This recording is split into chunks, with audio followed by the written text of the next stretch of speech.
सम्मान नहीं करती हो, ऐसी संतान का क्या हो? कोई जरूरी थोड़ी है कि संतान हो जाए तो तुमको सुख ही दे, कोई जरूरी नहीं है। सगर के तो 60,000 पुत्र थे, स्टार्ट हो गए, लेकिन किसी भी संतान ने सगर के लिए सुख नहीं दिया। कोई जरूरी थोड़ी है कि संतान सुख ही देती है, दुख भी तो देती है। मिनट चलती है, दुख से संतान है कारण, ये दुख भी दे सकती है। अब तो कहते हैं कोई पता नहीं है। अच्छा, उन्होंने कहा कि एक संतान हो जाए वो तो हमको सुख देगी, तो कहने लगे कि अंग का जो पुत्र था बेन, और बेन तो अकेला ही पुत्र था, लेकिन बेन ने अपने पिता अंग को क्या सुख दिया? कोई सुख नहीं। ऋषियों का संतों का अपमान करता था, कुमार पर चलने वाला था, तो अंग को कोई सुख नहीं मिला। इसलिए देखो, तुम एक काम करो, इस संसार में ज्यादा रहना भी नहीं है, और जितने दिन रहो उतने दिन विवेक धारण कर लो। आप विवेकम तो क्षमा साध्य संसार वासना, ये संसार की क्या वासना है? आज अपना है, कल नहीं रहेगी, जरूरी थोड़ी है। संतान हो भी जाती है, लेकिन 2 वर्ष बाद मर गई तो अब संतान नहीं थी फिर भी ठीक था, अब लेकिन वो संतान होकर के मर जाए फिर क्या होगा? इसलिए देख भैया ब्राह्मण देवता, तुम भगवान का भजन करो, और भगवान का भजन करने में ही लाभ है और कुछ नहीं है। अब तो संतोष धारण करना चाहिए तुम्हें।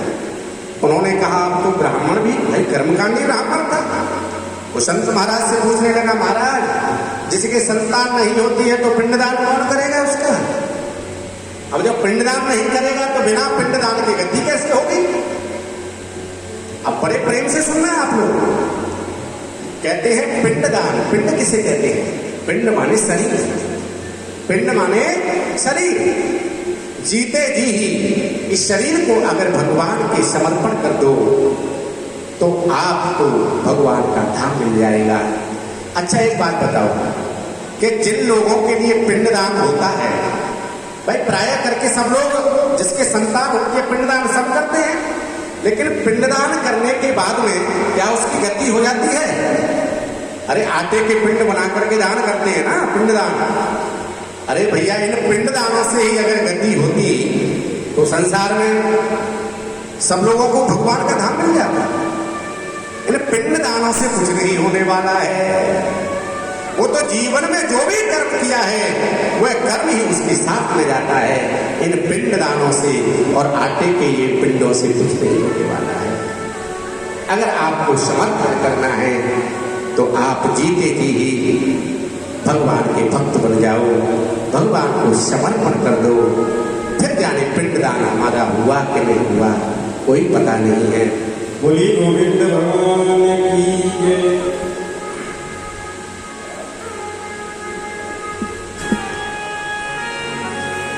नहीं मांगता तुमसे मेरे कान, वो चीज मुझको जरूर देना।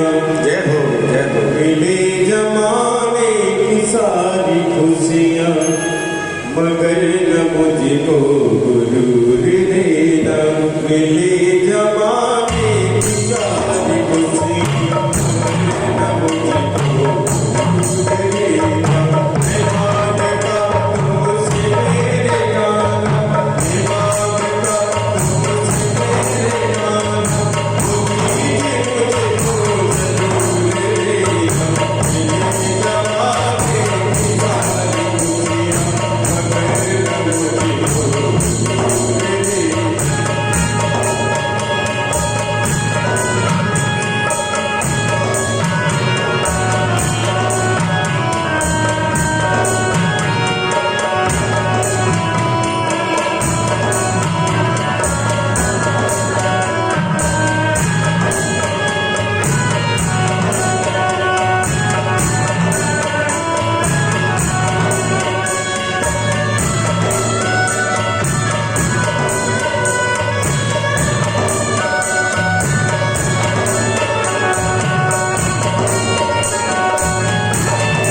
हरे शरण।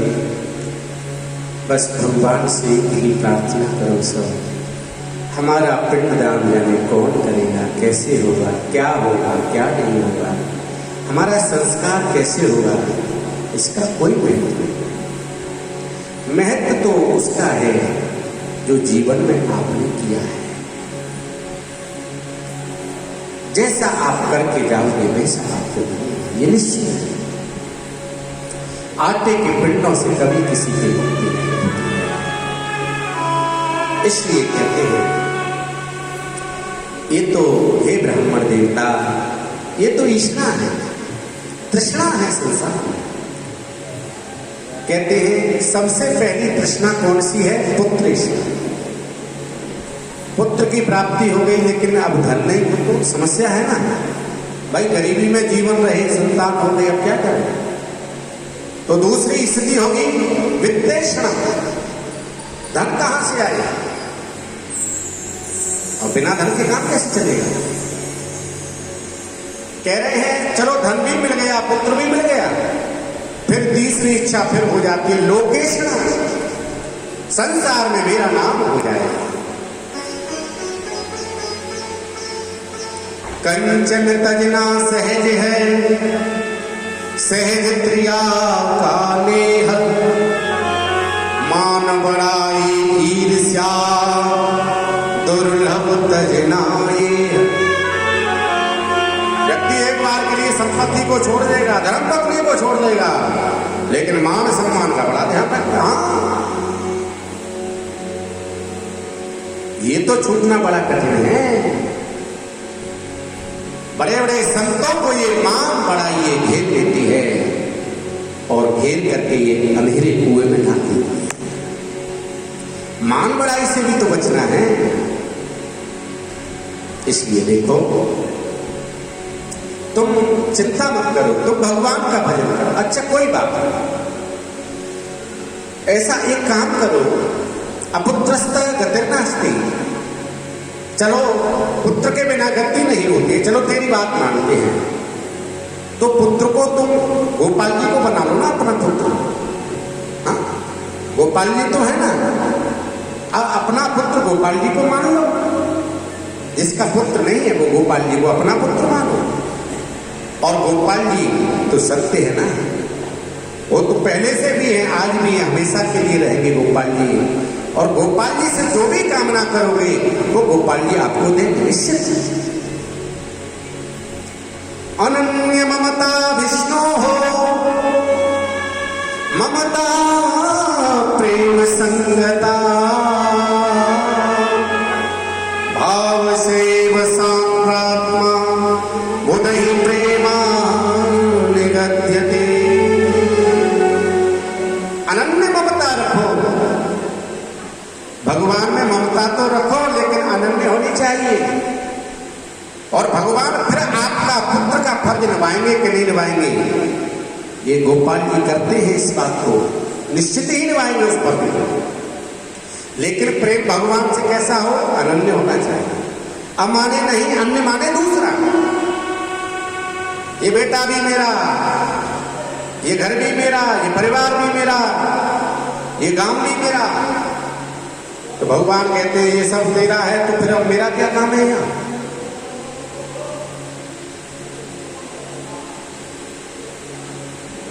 अनन्य ममता है, संसार में हमारा कोई नहीं है, ये भाव होना चाहिए। ठाकुर हमरे रमण बिहारी, हम हैं रमण बिहारी। ठाकुर हमरे रमण बिहारी, हम हैं रमण बिहारी।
हम ठाकुर के हैं और ठाकुर के हैं।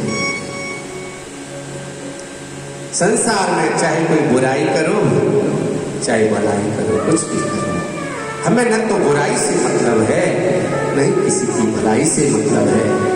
हमको तो बस एक अपने गोपाल से मतलब है, गोविंद से मतलब है। ये अगर जीवन में भाव आ जाएगा तो आपको सहारा देने के लिए बिहारी जी आज भी चल कर के जरूर आएंगे।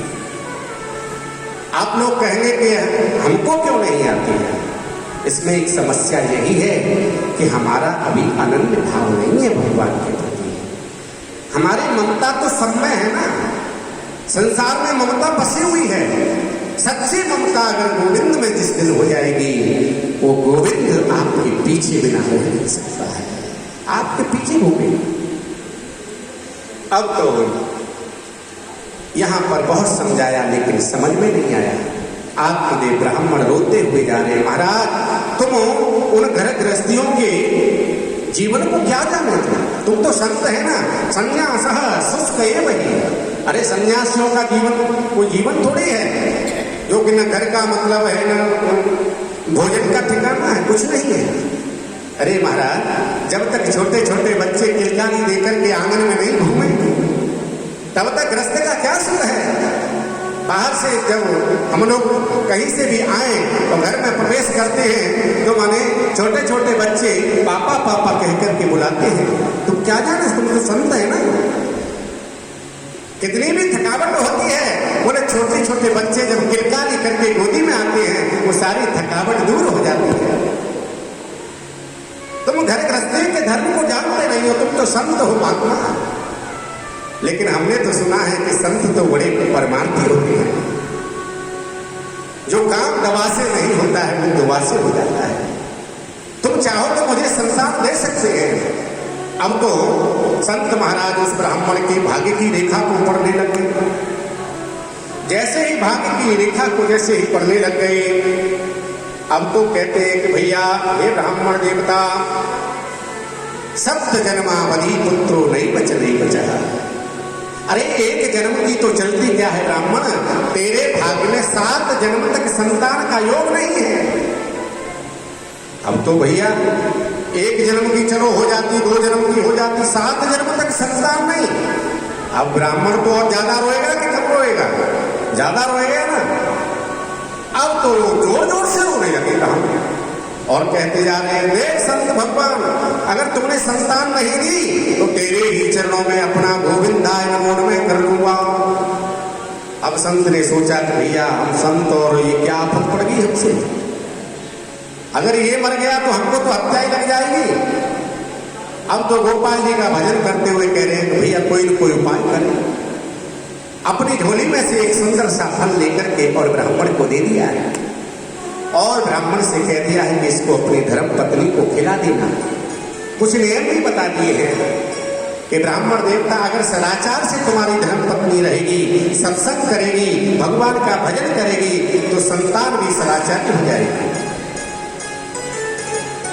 अब तो बड़ा ही उछलता कूदता हुआ बड़ा प्रसन्न होने लगा है। अब तो वह ब्राह्मण अपने घर पर लौट करके आता है, उछलने लगा है ब्राह्मण। धर्म पत्नी धुंधली से कहता है, बोले धर्म पत्नी मुझे आज काम बन गया, हमारी तपस्या पूरी हो गई। बोले क्या हुआ? बोले इस फल को खाने दो। अब ब्राह्मण से क्या कहा था, गलती शुरुआत से ही हो रही है। देखो संत ने कहा था कि इस फल को खिला देना तो जाकर के अपने हाथों से, लेकिन वह ब्राह्मण भूल गया। उससे कह दिया कि इस फल को तुम खा लेना। अब धुंधली तो धुंधली, अब वो तो कुतर्क करेगी। अब तो अंदर गई, फल को रख लिया। बोले ऐसे थोड़ी खा लूंगी, कोई पता थोड़ी है, ये तो बाबा जी है इनका। अरे कहीं फलों से कहीं संतान थोड़ी होती है। अब तो कुतर्क करने लगते, अब विश्वास नहीं है, भरोसा नहीं है, श्रद्धा नहीं है। अब तो उसकी एक पड़ोसिन आई दूसरे दिन। बोले पड़ोसी ने एक बात बता, तू मेरी सहेली है ना? बोले हाँ। बोले एक बात बता, हमारे पतिदेव एक फल लाए हैं किसी संत के द्वारा, उसको खाने से संतान की प्राप्ति हो जाएगी। अब तो पड़ोसिन तो बड़ी प्रसिद्ध हुई, बढ़िया, बहुत दिनों से कोई संतान नहीं है तुम्हारे, संतान हो जाएगी ये तो अच्छा है, फल को खा ले। उन्होंने कहा देख बहन, मैं फल को तो खा लूंगी, लेकिन फल को खाने के बाद में अगर गर्भ रह गया तो बोले भोजन तो कम हो जाएगा ना। अब खाती है माने इतना? हाँ, बोले हाँ भोजन तो कम हो जाता है भाई, गर्भस्थ शिशु होगा तो। बोले चलने फिरने में कोई परेशानी? बोले हाँ थोड़ा चलने फिरने में टहलने में परेशानी होती है। और तुझे क्या करना है, तुझे आराम करना ना। बोले मैं आराम तो कर लूंगी, लेकिन अब बुद्धि काम नहीं कर रही है ना, धुंधली है, इसलिए बुद्धि काम नहीं कर रही है, तर्क कर रही है अपने साथ में। क्या कर रही है? दैवात घाटी ब्रजेद गावे पलायेद गर्भणी यथा सुखवन्निवसेद गर्भस्थं कुच्चे कथमुस्रहे। बोले मैंने सुना है कि अगर हमारे घर में आग लग गई तो, अब देखो ना तो आग लग रही है, कोई बात तो नहीं है, बिना बात की बात सोच रही है, उसी को धुंधली कहते हैं, जो बिना बात की बात करने लग गया। बोले अगर आग लग गई घर में और भागने की जरूरत पड़ी, अब मैं घर में नहीं रही तो कैसे भाग पाऊंगी? क्या होगा मेरा? मैं तो जल करके ही भस्म हो जाऊंगी। और उन्होंने कहा चलो भाग भी गई एक बार के लिए, तो हमारे गांव के चारों तरफ दैवात घाटी, बहुत बड़ा पर्वत भी तो है, अब उस पर्वत पर चढ़ने की जरूरत हुई तो कैसे चढ़ पाऊंगी? बोले भैया ये भी ठीक है, चलो चढ़ भी जाऊंगी, लेकिन मैंने तो एक बात और भी सुनी है। बोले क्या सुना है तुमने? बोले एक सुखदेव नाम के एक कोई बेटा हुए हैं, वो अपनी धर्म पत्नी के गर्भ में 12 वर्ष रहे। अब 12 वर्ष नहीं रहे, अगर 10 वर्ष भी मेरा गर्भ रह गया तो 10 वर्ष में तो मेरी व्यवस्था ही सब भंग हो जाएगी। अब तो कुतर्क कर रही है, लेकिन अब तो पड़ोसी भी परेशान हो गई। बोले धुंधली, तू वास्तव में ही धुंधली है, अब तुझे जैसा लगता हो वैसा करना, मैं तो अपने घर को जा रही हूं। वो तो चलेगी घर। इसी नगर में एक इसकी बहन आई थी, बहन जी घर पे आए, बोले कहा, बोले धुंधली ठीक ठाक है सब? बोले हाँ सब ठीक है, वैसे तो कोई बात नहीं है, लेकिन हमारे पति देव एक फल लेकर के आए हैं महात्मा के द्वारा। अच्छा फल लेकर के आए तो फिर क्या करना है? बोले करना कुछ नहीं है, तू ऐसा कर, तेरे यहाँ पर एक गाय भी तो है, उस गाय को इस फल को खिला दे, और तू संतान की चिंता मत करना, मेरे 11 बच्चे तो हैं और 12वां भी होने वाला है, और कहते हैं समय आने पर जब हो जाएगा ना तो तेरे यहाँ पर धन का तो अभाव नहीं है, मेरे पति देव आएंगे रात्रि में और जो भी बालक मुझे होगा उसको तुझे दे जाएंगे, और उनको यानी पोटली में धन बांध करके और दे देना। बोले हाँ ये विचार सही है।